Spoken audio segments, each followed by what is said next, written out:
Odia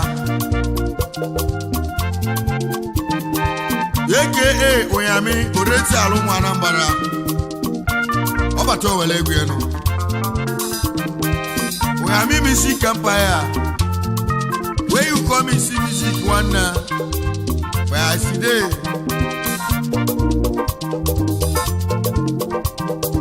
ụmụ Anambra aka n'ọnụ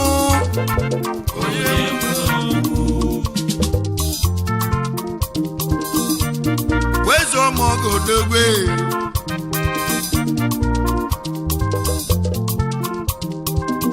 okechi yalo ya n'ụwa ka mma ihe tinyere onye n'ụwa ka mma n'ụwa ihe tinyere onye n'ụwa ka mma okechi yalo ya n'ụwa ka mma ihe tinyere ya n'ụwa ka mma n'ụwa ihe tinyere onye n'ụwa ka mma n'ụwa ihe tinyere onye n'ụwa ka mma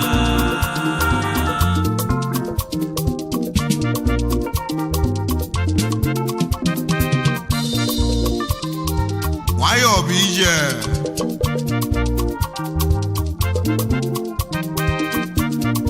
na-enezi oke mụ oke kaka mụ oke bụ oke kaka mụ oke kaka mụ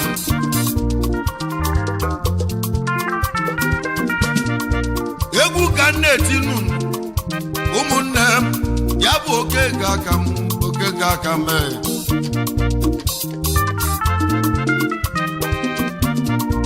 ibe eji iti egwu a wee sị ya bụ okeke mụ okeke aka m oke chinyelọ ya n'ụwa ka mma ihe chinyelọ ya n'ụwa ka mma ihe ji kwuo ya bụ okwu a ụmụnne m onye ọbụla na okeke nụ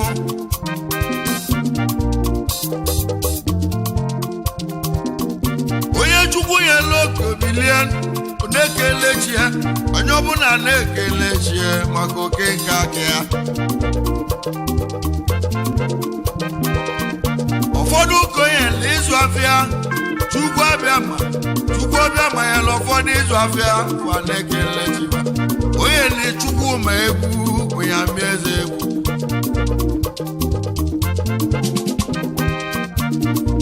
bifo tibe egwu aga n'iru ụmụnne m achọrọ m ka nchie ndị egwu warning a na-ekwuchi na ndụ ndị na-eti egwu m ajụrụ m a na-ekwuchi na ndụ adị ekwuchi na ndụ ọ bụ onye nwụrụ anwụ ka a na-eme nkwuchinu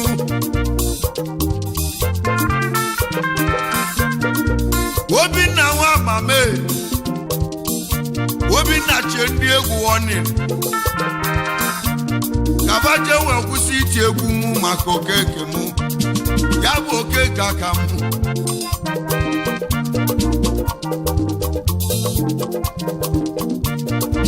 egwu onyinye chukwe ya ka ndị bịanụ anyị ji eti ndị egwu warning kaba kwụsị ikwu egwu mụ onye ọbụla gbawe gị ya ibe ji kwuo nwa bụ okwu a ọkwụrụ ma na egwu etogo egwu esogo mgbe dị na nwatakịrị ndị ọgbọ m ka na-etile egwu na-ejegotenu anyị megidere tiela nabara egwu ya ka egwu ji bịa egwu a bụ okeke aka m egwu a na-abụ ụmụ ojii egwu a na-abụ ụmụ ojii mmadụ ka anyị chọrọ jee kedu ịnọ ya na-ekwunu ya bụ dube mmụ egwe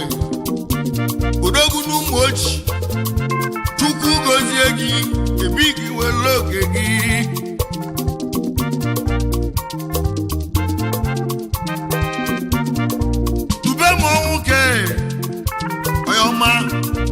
onye ụmụ ojii egwu a na-abụ ụmụ ojii maka dube m nwanne m wezi ọmọgọ ọnụ a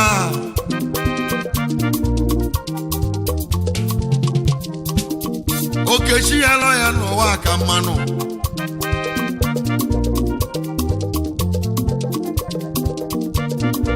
n'enu dube me wọn nwoke ochedo gị na-aza ochedo n'ụmụ ochi chukwu dube m egwu mụ bụ onye ewe egwu weze egwu mmanwụ na-eshila ọnụ ya onye ọbụla wele oge okechi ya nọ ya n'ụwa ka mma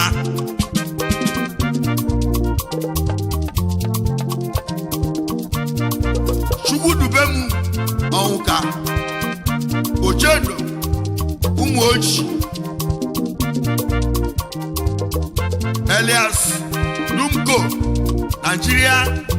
Limited Nwadian si ụmụ ọbịa wee bịa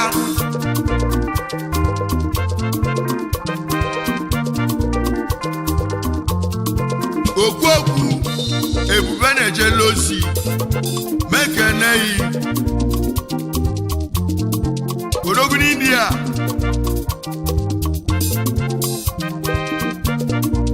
eziokwu aka gị okeke aka gị India ka ị na-alụbili obuta ya ka ị mara ya ya ka iji achụla aka gị onye ụmụ ochi ekwuba na-ama ụmụ ochi ebe egwu na-alụjebili anyị nọ n'ụmụ ochi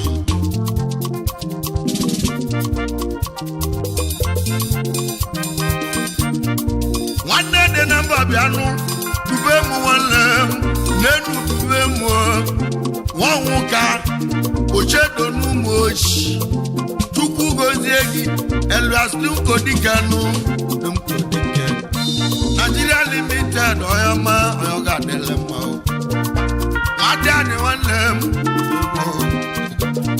isi ụmụ ọbịa okwu ebube na-ejele ozi oyoga dele mma okwu ebube na-ejele ozi onye ụmụ ochi asị gị were oke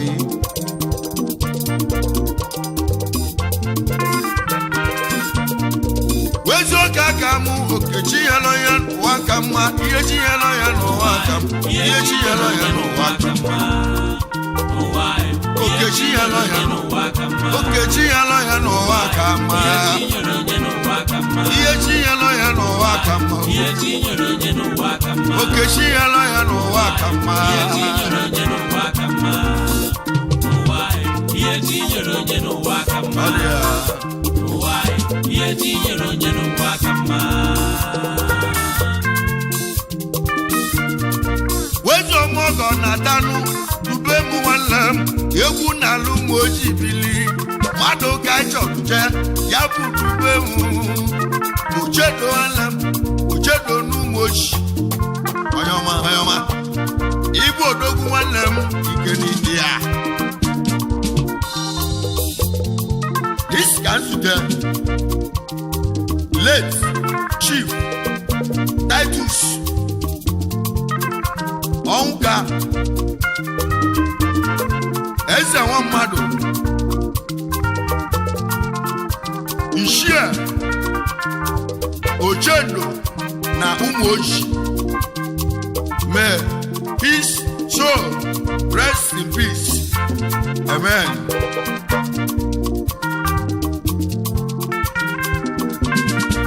alanazu nwanyị onye nna anaghị mmụọ Chief Titus ya bụ ọnwụ ka weze nwa mmadụ ana onye nna na ọnwụ na-egbu ọzagbolo papa na bana ndokwe ka mkpụrụ obi gị zuru ike na ndokwe ọ dị ya nwanne happy gigom life happy gigom nwanne you believe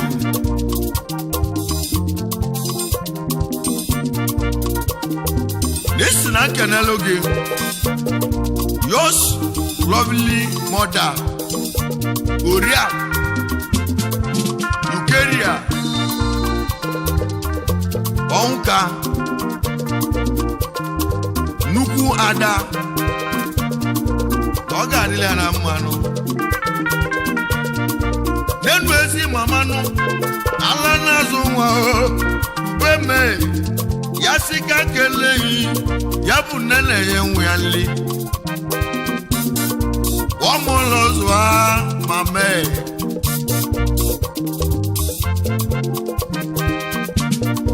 wezo keme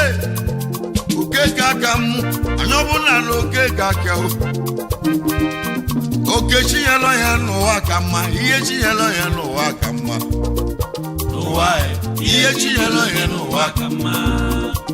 Why? Iye chinyere onye no wakama. oke chiyelo ya no akama Iye chinyere onye no wakama. iye chiyelo ya no akama Onye no wakama. oke chiyelo ya no akama Iye chinyere onye no wakama. Why? Iye chinyere onye no wakama.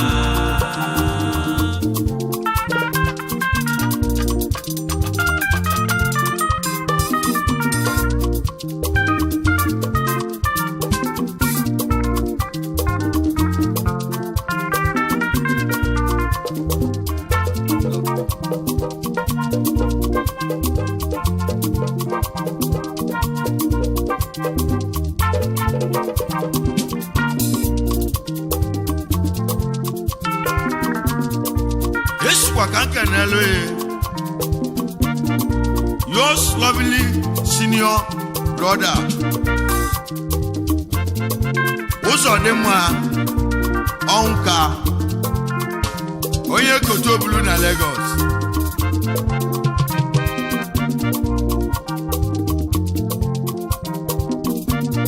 Odogu sumo ojibia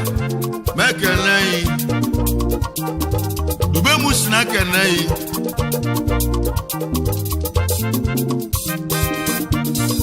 Wezo kekeke Uzodimwa Wezo mogo gaba niru Dube musi na lekele Noga dele na mao Okeshi elo ya no akamae Nishina kele Your twin sister Uria Mrs. Uzomaka Okeke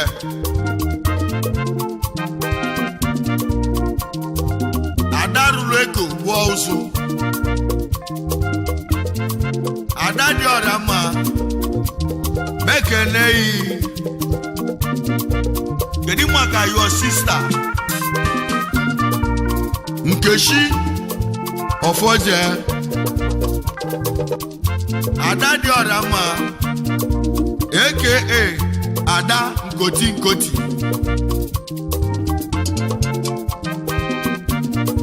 Wezo kema Umunnem Okechi yana yano akama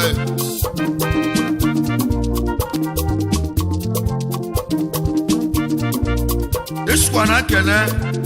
Our sister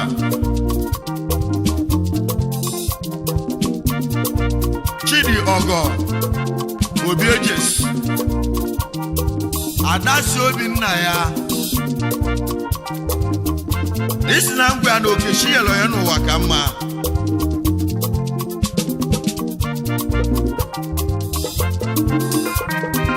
Gedimaka Your lovely twin sisters Chinwe na Chioma Onka Echimeflo nwa na ya Oga diri ha na mma n'ihe chiele n'ụwa ka mma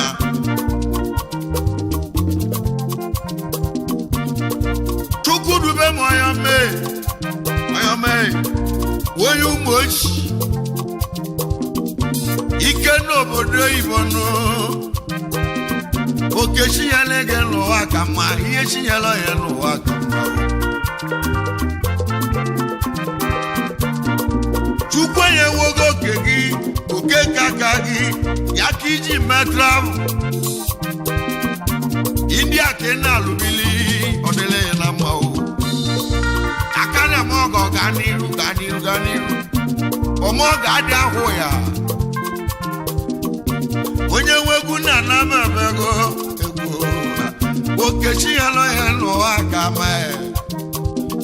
ihe chi ya nọ ya n'ụwa ka ma o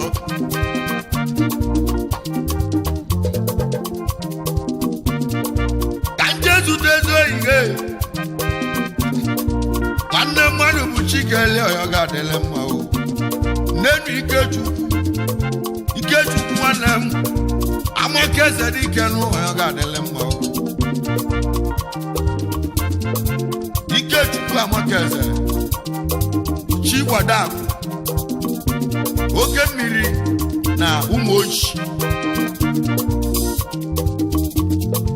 Odogwu na Lagos steeti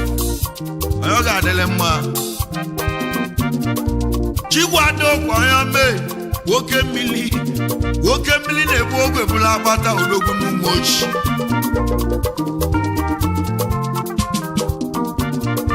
ya bụ dube ma ọya mee Ochedo n'ụmụ oji ya sika kene goyoma ya bụ Okechi yele Okechi yele ya no amalema o hold you tight one hold you tight wish kwa kanke na loge nna gị ochie Bernard Ndulue Amasi Ogbogbo Ndulie nwachi na-emelụ ọ ga-adịlị ya mma Bernard Ndulie ayamaghị Igbo Amasi Ogbo aka na-eme ọgọ ga n'iru Okechi yelo ya n'ụwa ka mma nwanne na-asị na Okechi yelo ya n'ụwa ka mma nụ onye le gị jisie ike nwanne ka Chineke m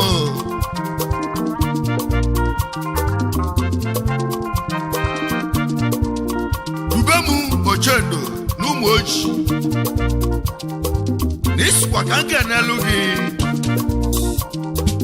ezigbo nna gị ochie Anthony Ndulue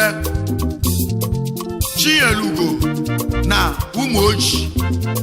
Port Harcourt base ọ ga-adịrị ya na mma n'enu ezi ọ ga-aga anya mma Anthony Ndulue ọ ga-adịrị mma Ibu chi onye ụmụ oji Port Harcourt base anya mma ọ ga-adịrị mma ya bụ dube mụ si m kene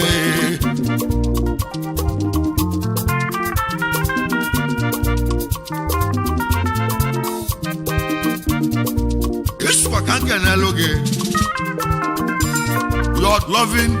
wife Ndode Onka agbala dị mma na agwụ di ya n'iru ezi ogele bụ nọ nenu dube ma ya mee nwonye ụmụ oji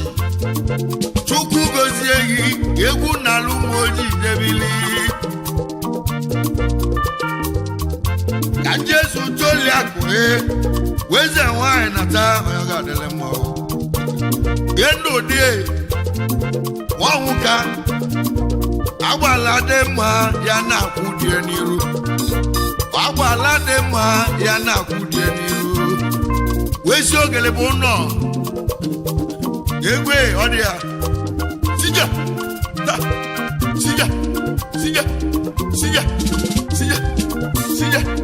Sija, ice.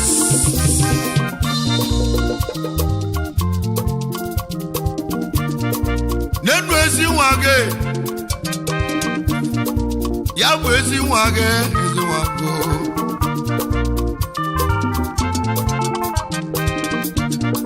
Ya bụ chi agozienu, nwanwụka. Afụnwe lote na dalụ ya bụ ezi nwago Okechi yelo ya n'ụwa ka mma ihe chi yelo ya n'ụwa ka mma Okechi yelo ya n'ụwa ka mma ihe chi yelo ya n'ụwa ka mma ihe chi nyere onye n'ụwa ka mma ihe chi nyere onye n'ụwa ka mma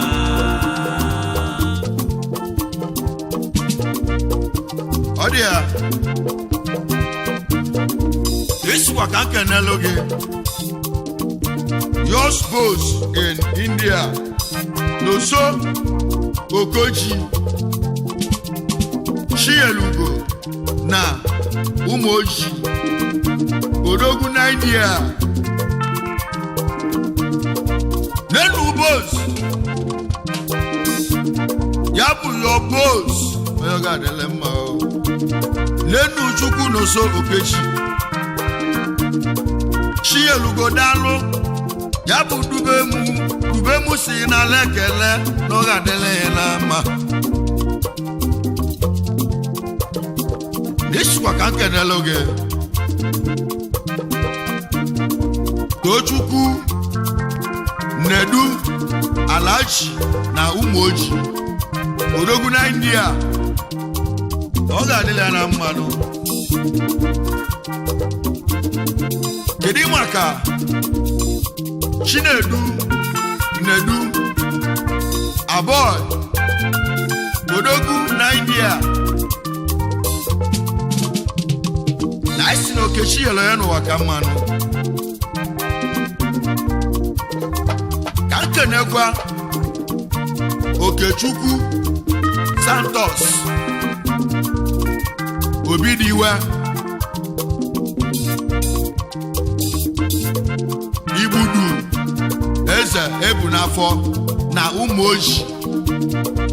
Odogwu na India ọ ga-adịla ya na mma nenu ezi Okechukwu Santos ya bụ Obidiwe Igbudu Okechi yele aka mma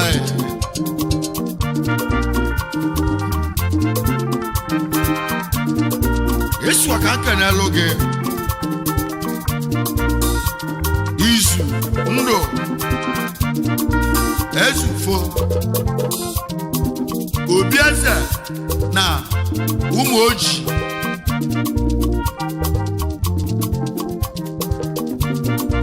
nenu dubeme aka na-eme mma aka na-eme ọgọ na ngozi dubeme nwanne mma onye Umoji Chukwu gozie gị Okechi yele ya n'ụwa ka mma anyị na-ekwu maka dubemu Ochedo Umoji Odogwu na India na isi makwala ya mmadụ okwu na ọ bụ ibe imel n'aka gị na ọ bụrụ ibe nna gị mere gị ga-eji ekwu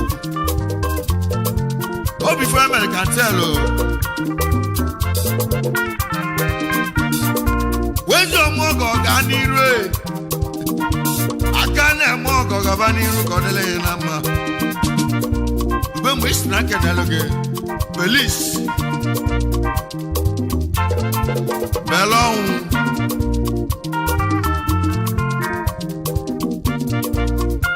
Nnadukwu na Umoji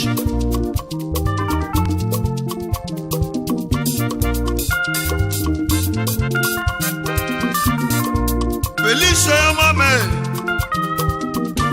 Felice Belonwu oyo ga-adịla mma Nnadukwu dalu onye Umoji ubemu si na lekele oyo ga-adịla mma kedu maka Ifeanyi Chukwu Obi Ezaga na Umoji India best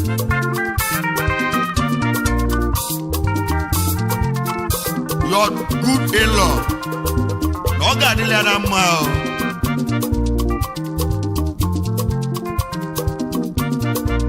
Ifeanyi ezuoghị mmanya ọmanụ Ifeanyi ya bụ Ifeanyi Rochukwu Ifeanyi Obi ya bụ Ezaga ubemu si na lekene Okechi yele ya n'ụwa ka mma ubemu esi na nkenekwele gị Ifeanyi Esomchi Ifeko Motos Nigeria Limited Abuja egwu ndị echilonu mee ụmụnne m Okechi yele ya n'ụwa ka mma ihe tinyere onye n'ụwa ka mma Okechi yele ya n'ụwa ka mma ihe tinyere onye n'ụwa ka mma Okechi yele ya n'ụwa ka mma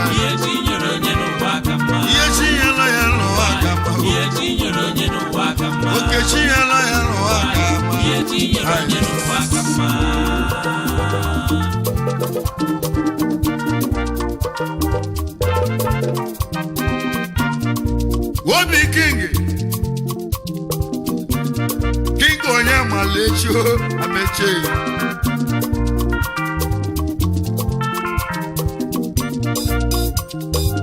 Obi King amechi ụwa amachie ụwa George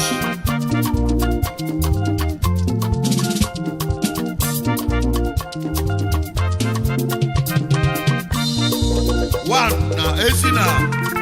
ifite agwata India best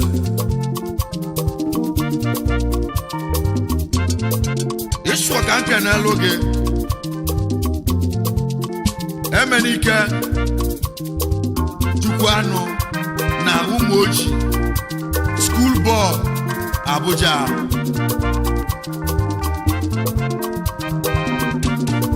Nenu ezi oke mee oke ka m oke chinyela ya n'ụwa ka mee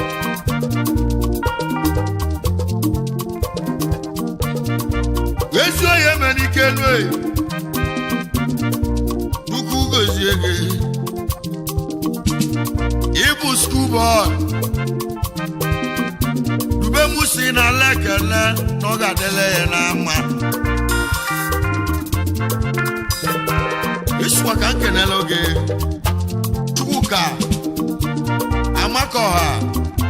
Injinia Onowu Nwachi na Emelu na Umoji ọ ga-adịrị ya na mmanụ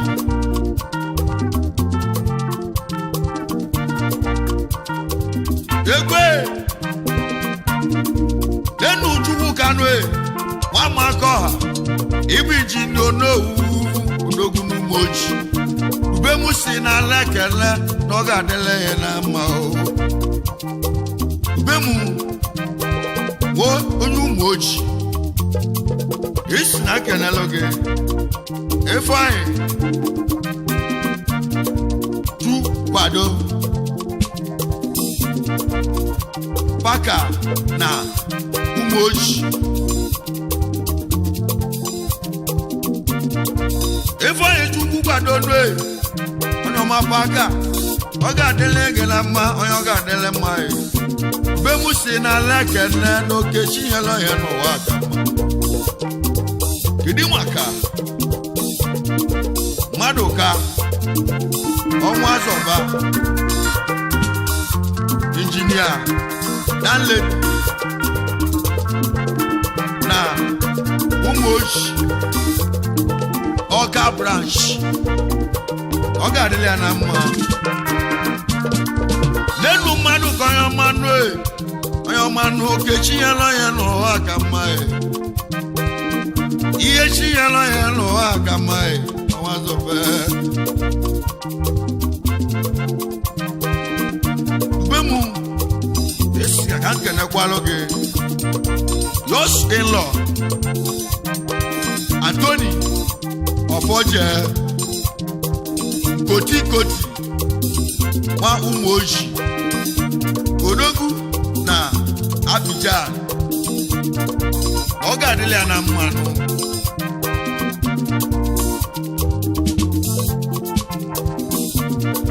wezi oke aka mee Okechukwu okechi nyela ya n'ụwa ka mmanụ onye Umoji dube mee dube mụ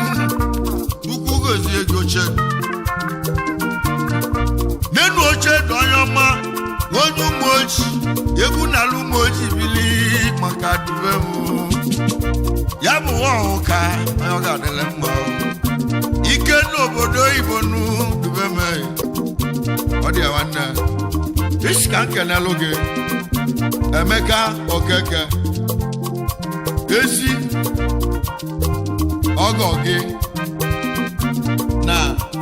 Umoji Chief ọ nọ n'enyi na South Africa ọ ga-adịle ya na mma ụwa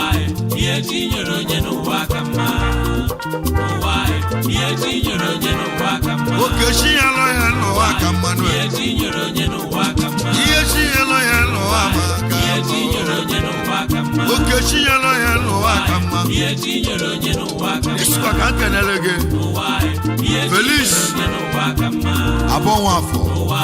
ihe tinyere onye n'ụwa ka mma ụwa ihe tinyere onye Ochedu n'ụwa ka mma na ụwa ụmụ ọma ihe tinyere onye n'ụwa ka mma ụwa ihe tinyere onye n'ụwa ka mma